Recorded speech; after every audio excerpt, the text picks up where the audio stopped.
Good morning to all of you. I wonder if they are serving plastic bottles with water. Hindi na. Hindi na, ayun. Kaya lang minsan kasi tayo, hindi tayo sanay. Kailangan naka-seal na plastic bottle with water. Otherwise, we're not sure of the source, right? But when you think about it, if all of us drink water, and they say 8 to 10, in fact, hindi na raw 8 to 10 glasses of water. It should be 4 liters of water.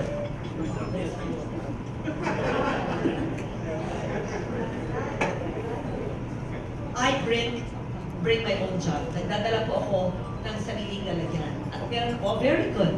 Okay, very good. Can you put up your water jugs? Your water jugs. Your water jugs. How many in this hall bring your own water? Sino po ang nagdadala ng sariling tubig, water jug?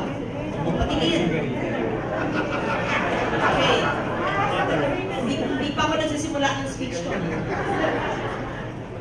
Are we on Facebook Live? Yes. Very good. I'll start my speech. Not the speech. My sharing today is all of the 500 who attends this water summit today should have brought his or her own water jug. Hindi plastic. Hindi pasado yung plastic yan. Recycle, buy your own, but it's mas nakakatipid po. Because if they say that each person should be drinking 8 to 10 glasses of water a day, but I read somewhere, it's no longer just that. It should be 3 to 4 liters a day. Ilang litro nga ito? Ay, ilang ganito sa isang litro? Pinesyo na yun ni isang staff. Mga ilan to? Isang litro na to. Mga isang litro na to. So, kailangan ko ito mga 4 na litro. Which I do. So, lesson number 1, dapat kung nag-imbita tayo dito sa Water Summit at nag-advisory, bring your own. Tagaytay Water District pala kayo. Kayo ang kailangan ko. Palagi kami walang tubig sa Tagaytay. We will solve the problem. No, kaya mahal. Okay, lesson number 2. So, lesson number 1 pa lang. Dapat yung invitation po, yung organizers po, pasensya na po, ako ay nagbibigay ng aking suggestion para sa susunod na meeting in our respective water districts, regions, or even national summits like this, we walk our talk, not just talk, right? Okay. I'm not saying you're just talk. All I'm saying is that it's a matter of awareness and operationalizing our laws. So, water jug.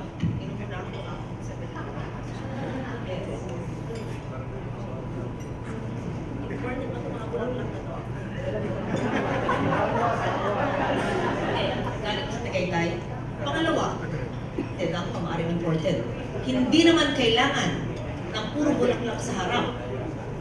Dapat yan, yung mga bulaklak ay maaaring i-reuse, di ba? Ang ating mga ginagamit ay dapat maaaring itanim pagkatapos hindi lang itatapon, sayang ang pera. Maari naman for something that can be good for a cramped room. Di ba sabi nila yung mother-in-law's tongue, alam niyo yung espada, ay mahusay para sa mga kwarto, magbanyo, at saka madaling itanim yun. Alis na kayo tayo, sa gilid-gilid lang yun. Dahil ito'y it's good for oxygenation. That's what I said. So, where do I start my speech? I have so much to say, and it's so interesting, but we start with the water jug. So I'm glad that there is no water bottles, not to put the water companies out of business. It's just that the more we reuse, the better for us, tipid, and the better for the environment. Now, earlier, I was speaking to Engineer Sumamya. He was in a water summit in this same building a week ago. And I was asking, ano yung connection ng water summit ni Dr. Ernie Ordonez at saka ito? I guess because the presence of the water districts here is so important. They were not present in last week's summit. But perhaps because I prepared a speech with PowerPoint, let me read it. Sayang naman yung pagod, di ba? Because last week, I did not read my speech. Instead, I lectured and I did a Q&A for the audience. Or would you like me to do a Q&A for the audience if you actually know the laws that I've authored? What do you prefer? For me to read my speech with PowerPoint or to just extemporize and do Q&A for our audience of the water district? I'll do both. Okay. I can just read because sayang naman, it's basic information about climate change. As you know, I'm the author of the Climate Change Act of 2009, which I authored way back in 2007, 10 years ago. I dreamt about it literally, and I created the law. But just to tell you basic information of climate change and how it affects us, urban dwellers, people who live in the countryside, women and children, men, vulnerable populations. But allow me first to read, I'd like to thank Engineer Rico Ongkoy, National Council Chairman of WEA, Engineer Flordelisa Villaseñor, President of WEA, Attorney Gerardo Ilagan, Convention Chairman, and Engineer Restituto Sumanga, Immediate Past President, and all the officers and members and the Water District officers, especially Tagaytay, that I need to talk to. Yes. Alam nyo, dahil kulang ng tubig kami sa Tagaytay, na gusto ko malaman ang punot dulo nito, baka naman ako'y makatulong kay Mayor Agnes at kay Cop Bambol at sa Water District. Nagtayo ako, so it's because of necessity or need or desperation that you find a solution. In one word, what do you call that? Adaptation. The adaptation measure that I did in my own little low-tech farm I inherited from my grandmother, who's been from Nyogan since the 50s, 60s, was to build a water catchment. Imitayin ko po kayo. Ang tubig ulan, ang napupunta ko sa water harvester na simple. I didn't have an engineer, I don't have an architect. Common sense.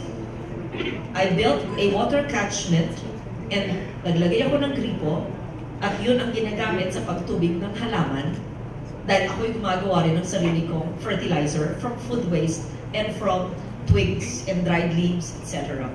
So, organic fertilizer is homemade. The water that waters the organic vegetables which I eat every day, harvest every week, comes from rainwater. Tipid po. Nangalahati ang aking water bill. Halos wala na yata ako. But there was one time, umangal na ako sa bantay ko. Nag-triple. Yung pala may leak somewhere na hindi ko kasalanan. So dapat vigilant tayo, chine-check natin kung may leaks. Huwag po kayong magagalit. Ina-example ko naman Tagaytay kasi taga doon po yun. But I really want to learn more the role of the water district in providing clean, potable, available, reliable water.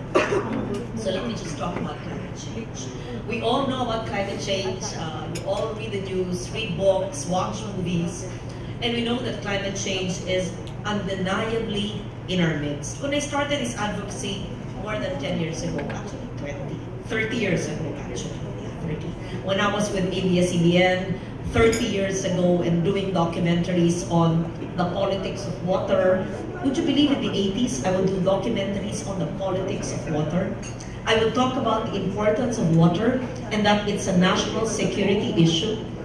And my colleagues then were saying, what are you talking about?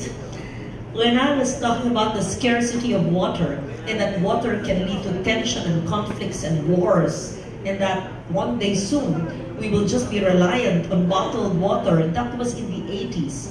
When we used to drink from the tap still, 70s or 80s, as soon as I embarked on my journalism career. And now I'm speaking to you 30 years later, and it is a grim reality we face.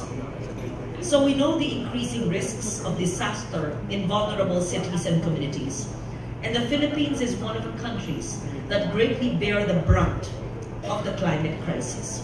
We are the #3 most vulnerable nation in the world when it comes to climate change. In fact, aside from terrorism, climate change is one of the greatest humanitarian challenges of our time. I've said it many times and I will say it again. I think that the world faces two greatest threats: terrorism and climate change. And both are human-induced.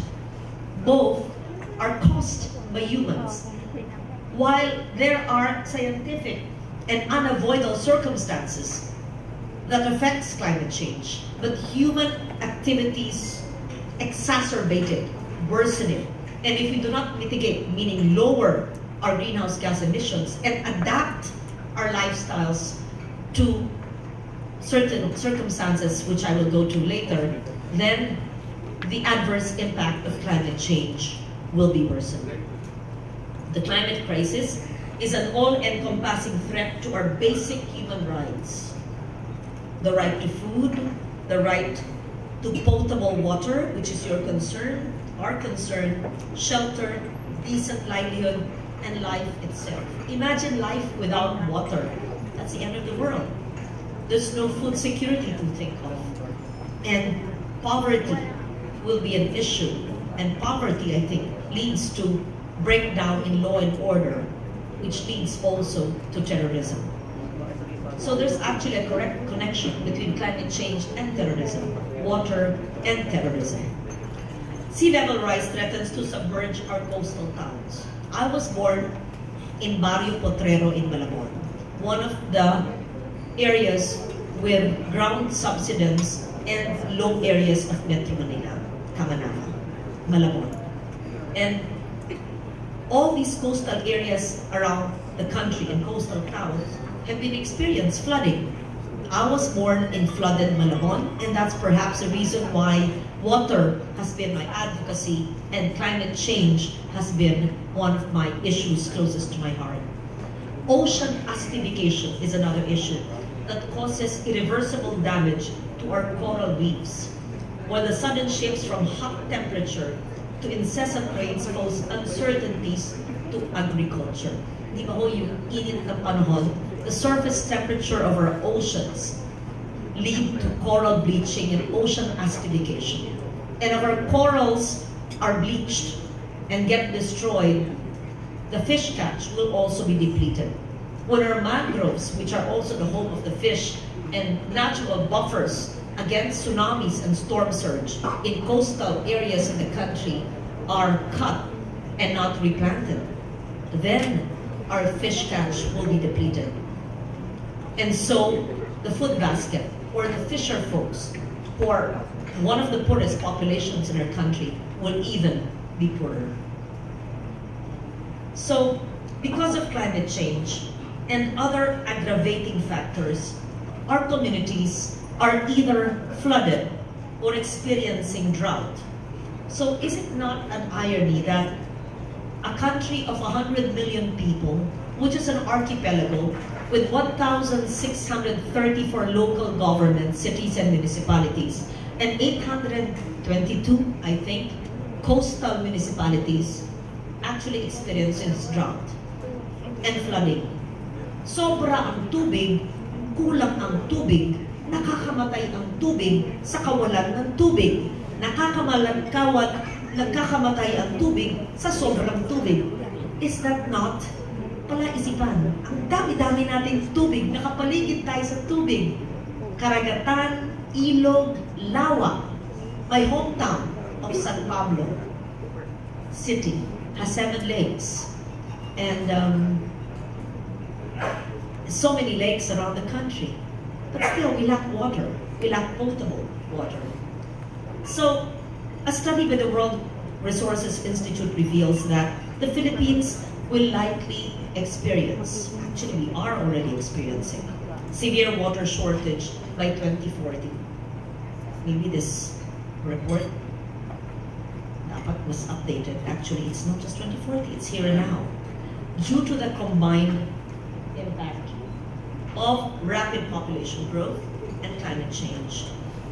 The Philippines ranks 57 out of the 167 countries that are highly vulnerable to severe water shortage. We don't have to wait till 2040. I'm not certain that all of us will be around by then. We must act now, not tomorrow. Should have been yesterday. We need to address the issue now. That's why I'm grateful that we have so many water meetings, water conferences. But we should go beyond the talk, and we should really operationalize all the policies, the agreements, the lectures, the meetings, the laws into actual action to be applied in water districts, to be applied in communities, even in our households. So I don't have to state what you already know in the news of how the issue of water actually kills. Was it last year or 2 years ago when the clash in Kidapawan in North Cotabato killed our farmers because of the drought? But it could have been avoided if water catchments were built in every home or every barangay, and if the crops that were planted were attuned to the drought which was predicted, and if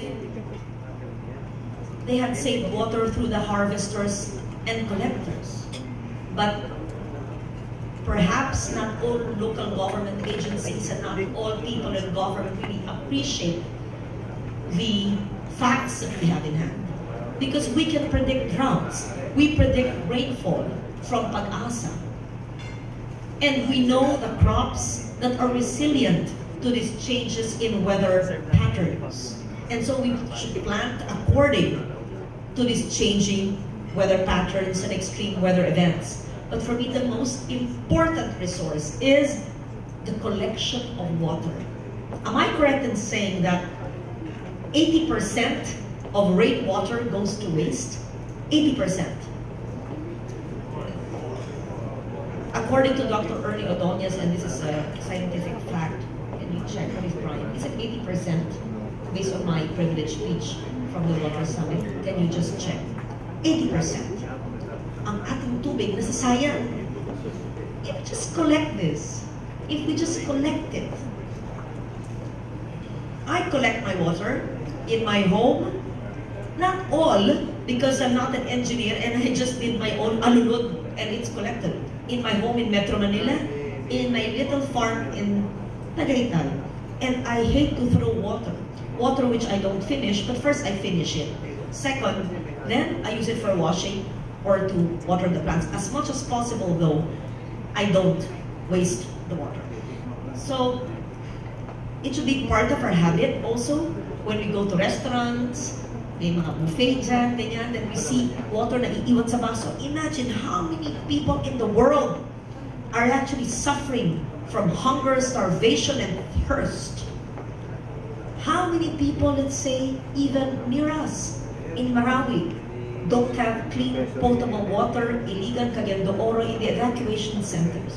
So before we leave a table and leave a half cup water, let's think twice on those who are in dire need of water. Since agriculture accounts for 70 to 85% of our water consumption, water security amidst the changing climate will be crucial in our food security goals. Access to clean water is also a health concern, as 55 Filipinos die daily from diseases caused by lack of proper sanitation facilities. Around 3 million Filipino families still have no access to safe water supply. The Department of Health estimates around 8 million Filipinos still practice open defecation dahil wala silang sariling private toilet, or the public toilet is inaccessible or out of order. And I, as chairman of the Committee on Finance, am working with the DOH so that every year I provide a funding for the provision of toilets. That's a basic human right in this day and age. Open defecation is an issue not for human beings, but almost 1/10 of our population still don't have access to their own toilets. And that's a water issue. During the interagency meetings of the National Water Summit and Roadmap, we've identified water issues in various sectors. In the household sector, among the issues are the sewerage problem, high incidence of waterborne diseases, infrastructure deficiencies, lack of rainwater harvesters, the management of water supply, flooding, the contamination of water lines due to drainage problems. Imagine, if we all start in our household, if we in this hall today just change our mindset immediately after this conference, magtayo tayo ng water catchment if applicable, kung may lugar, kung kaya magpatayo, maski maliit lang. Maski po yung bumibili ng malalaking plastic, tas i-elevate lang yun po ang sasalog ng tubig ulan, lagyan ng gripo, yun ang gamitin panglinis ng sasakyan, kung meron sasakyan, o maglagay ng gulayan malapit dyan, gawa sa mga recycled na bote, o lata, o plastic, maski ano. At maski po walang lugar, isang staff ko nakatira sa isang 20 square meters sa kanyang biyenan, nakapagtanim po sa mga recycled na bote, lata, at plastic, at yung tubig ulan ang ginagamit niya pagtubig sa mga gulay na yon, at siya pa ay nakakabenta sa palengke maliban sa konsumo ng kanilang pamilya, at nakakabenta siya ng 1,000 to 2,000 pesos kada buwan sa kanyang pagtatanim. At ito raw ay naririnig niya kasi sa aking mga speeches sa Senado. Siya ay isang waiter sa Senado na naririnig niya, at ngayon in-employo ko sa aking opisina. And he's a proud climate warrior. Even my driver who is listening, because I make sure they all understand. Raise your hand, Lino. Halika dito, mikropono. Huwag mo na palakpakan, baka lumagpak sa test. Magpunta ka mikropono. Gusto ko kasi test mga staff ko na pakita ko sa inyo. Paliwanag mo, ano ba yung water catchment at meron ba tayo doon? Sabihin mo lang. Mikropono. Para makita nyo na simple. Ano ba yung water catchment? Dapat meron tayong mas simple word doon. Yung water catchment po, yung nagagaling sa tubig ulan na ginagawa naman ng lalagyan, yun po yung ginagamit namin pandilig sa halaman, sa gulay, at siyempre mawulis. Pag may ulan po, puno siya, mas nakakatipid po.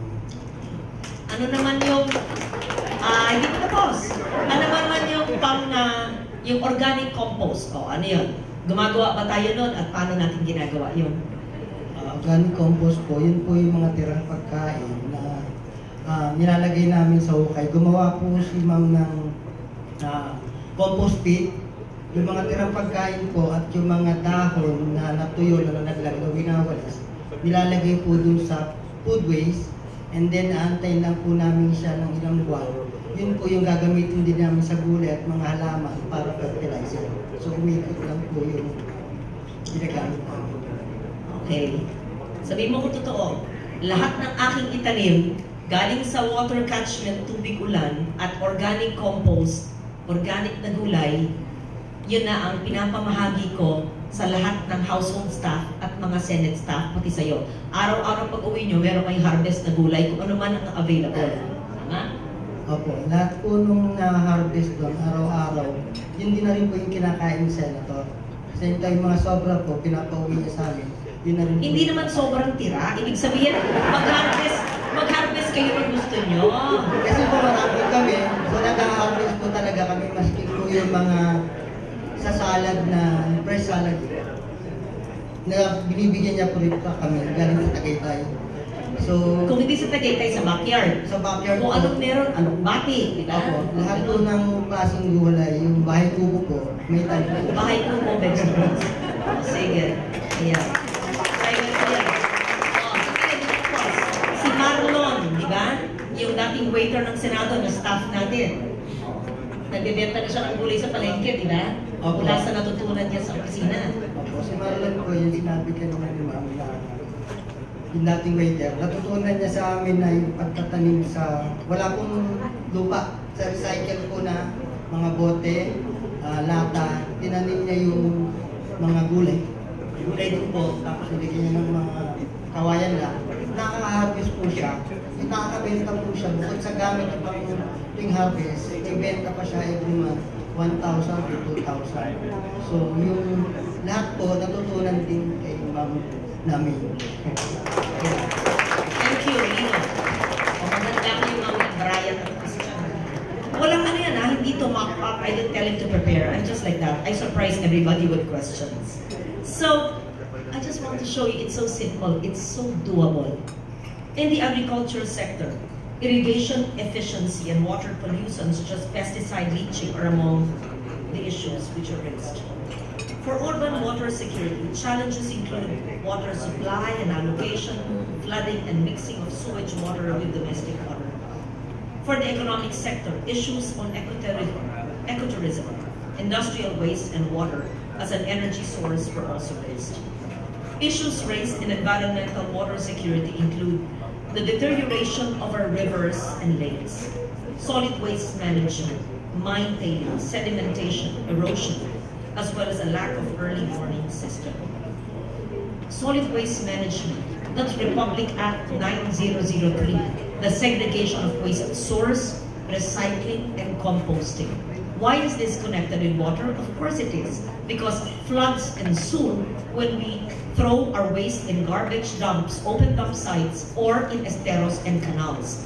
And so we must segregate waste at source, recycle, and compost. Brian, come here please. How many, just explain ano ang ating mga trash bins sa Senado, sa opisina. Okay. Ayan, may notes ka na, may nervous ka makalimutan mo. Just show me Walker to. Ilan ang ating trash bins at para saan nyo? At base sa anong batas na ginawa ko? Okay, simple lang. Meron po tayo, sa opisina po natin, meron po tayo 5 trash bins dahil po sa implementation po ng RA 9003 o Ecological Solid Waste Management Act. Yung unang trash bin po namin ay paper waste. So lahat po ng mga bond paper na pwede pang gamitin yung likod, nire-recycle po namin para po sa para pagprintan pa po. Tapos yung pangalawa po is yung food waste. So lahat ito po yung mga tirang pagkain, yung mga balat ng prutas, gulay, doon po namin tinatapon. Yung pangatlo po is residual. So ito po yung mga balutan ng mga chichirya, yung mga plastic, yung mga wrappers, yung mga pasang guys, sa mga fast food, dun po namin tinatapon. Then yung recyclable po, yun yung bote plastic na pwede pong dalhin sa junk shop. Tapos yung biodegradable po, dun po yung mga basang papel at tissue namin tinatapon. Okay, medyo pasado. Okay, very good. Ano yan? Sige. So, as you see, the laws work, and I implement it. And if I can do it in my home and in my office, I urge all of you. That's why I accepted this speaking engagement today, even if it's so much work in the Senate, so that I could engage all of you and make sure that after I speak today, you would rethink your way of life. Or maybe you're doing it already and doing it better than me. If you're doing it already, teach me how to do it better. I would love to learn new ways. So, in the context of climate change, water management is very crucial. We've witnessed several times how extreme weather events such as stronger rains and storms have caused massive inundation, claiming lives and destroying livelihoods. This only shows that water stress, amplified by climate change, will create a growing security challenge. There are many more water-related problems we can discuss. We can actually solve them, perhaps half, if not all, if only we comply with the laws that we already have. I already mentioned the laws. 1989, long before I became senator, an enlightened Senate at the time created the Rainwater Catchment Law 6716, which requires the construction of water wells, rainwater collectors, the development of springs, and the rehabilitation of existing water wells in all barangays all over the country. These catchment systems can be built using low-cost, local materials. When I was a new senator in 1998, one of the first bills I filed was the Ecological Solid Waste Management Law. At that time, almost 20 years ago, the elder ones, or the veterans, said, "What's this young senator trying to do? Why, sir, focus? Basura. Wala naman alam tong batang ito."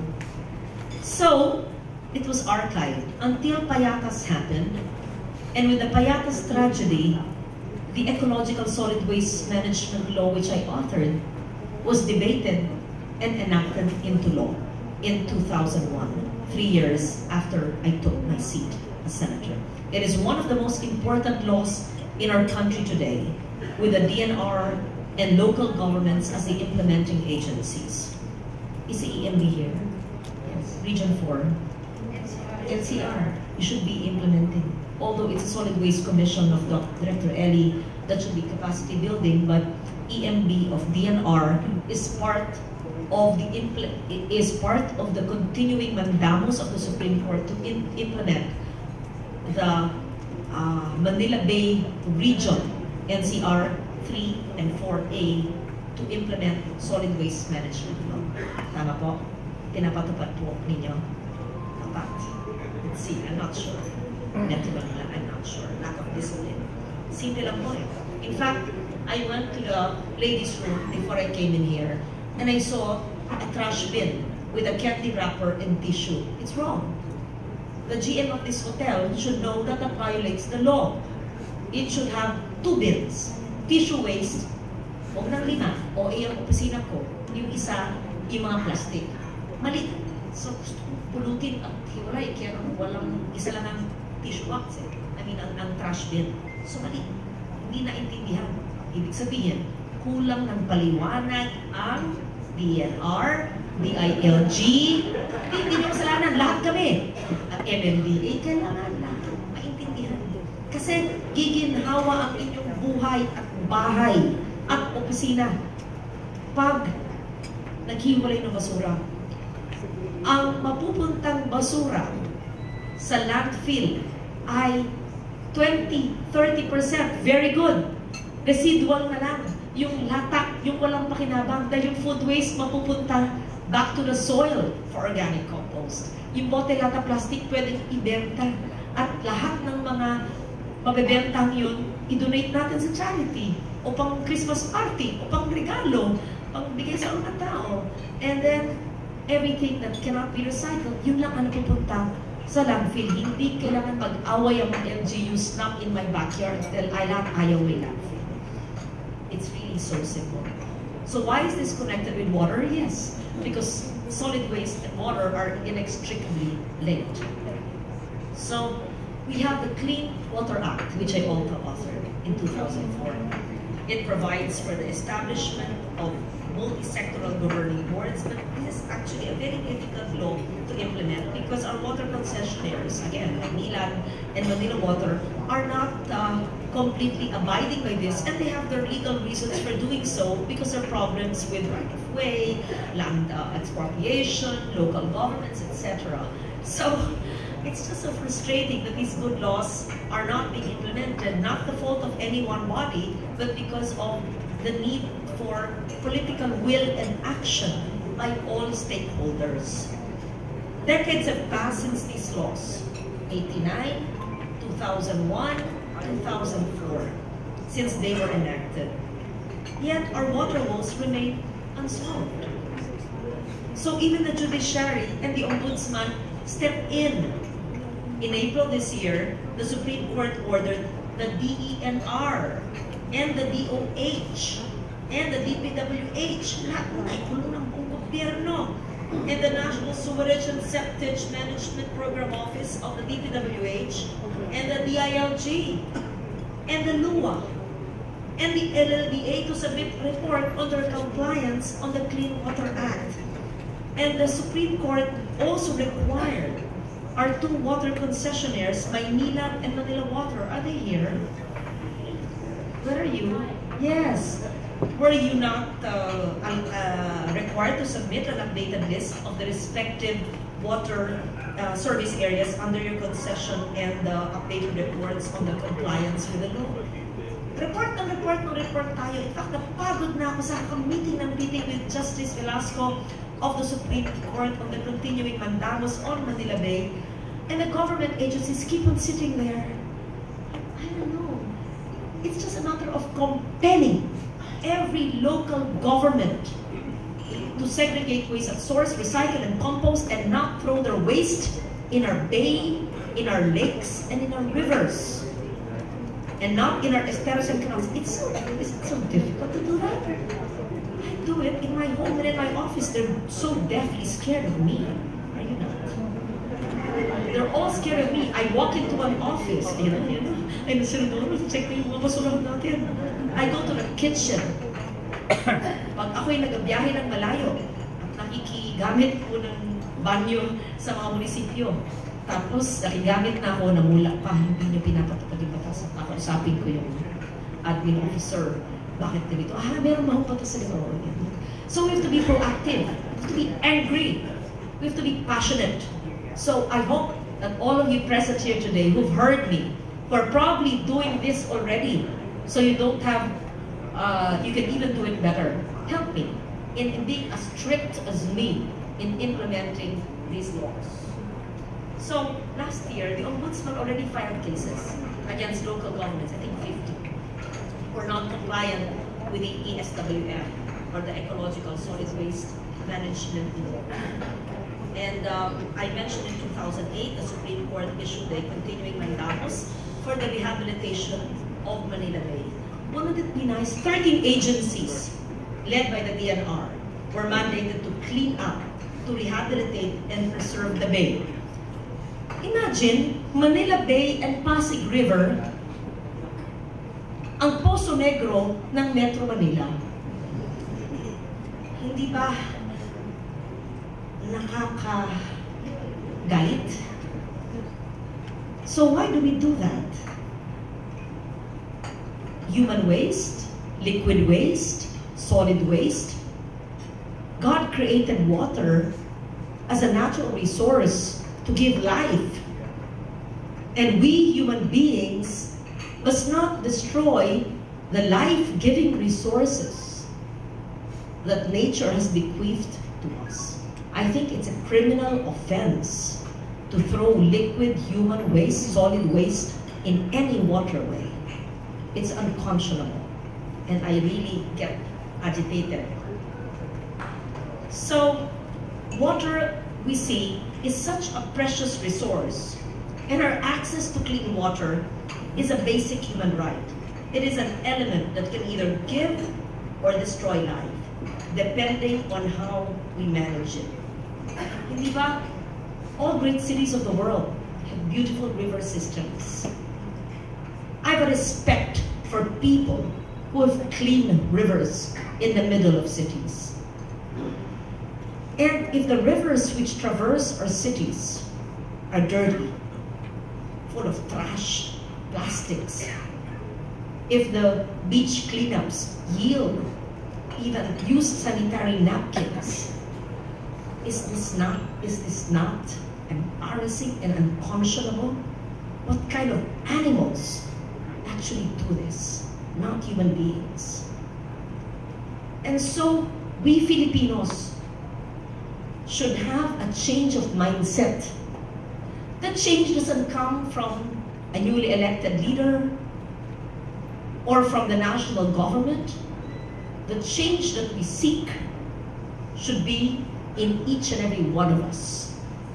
If we segregate waste at source, recycle, and compost, if we check our taps against leaks, if we use recycled water in our flushes, and we use rainwater for any possible organic plants or to clean our cars, if we mind the trash that our neighbor throws in the backyard and call the barangay captain, if we teach recycling and composting to the youths and the children, then I think life will change. and not expect the president, national leaders, or everyone else, and look within ourselves. Because that change is a change that will change society. Not the change that faces to your neighbor, siya kasi. Ako kasi. Magbago ako. Gagawin ko na ito. And we have all the laws. So when you ask me, what else are the laws needed? Ang dami-dami ng batas. Kailangan lang ipatupad ang batas. And that's the mandate of the DNR, of the EMB. Lahat ng kasamahan ko sa pamahalaan. I go beyond lawmaking. I chair finance. And I mind the budget of every agency, especially those closest to my heart. And that's the DNR and the Climate Change Commission and the Department of Agriculture. So it's so important that we know all this so that we at least do our little changes in our life if we still have not done it. I don't have to quote Pope Francis, but maybe I should say it. He talked about water. What did he say? Water continues to be wasted, not only in the developed world, but also in developing countries, which possess it in abundance. This shows that the problem of water is partly an educational and cultural issue, since there is little awareness of the seriousness of such behavior within a context of great inequality. Unquote. Until we've taken it upon ourselves that the key to addressing these challenges lies in each and every one of us, to be part of the solution, then the greatest challenge we will have to fight is our own apathy and our own inaction. More than the laws and the roadmaps and the policies and the plans that we craft, people's understanding of the issues and their involvement in carrying out the solutions are far more important. All of us have the duty to protect, to preserve, to sustainably manage our natural resources for ourselves and the generations to come, just as it is our right to access clean, potable water. It is also our responsibility to ensure that the well never runs dry. Thank you very much. Good morning, everyone.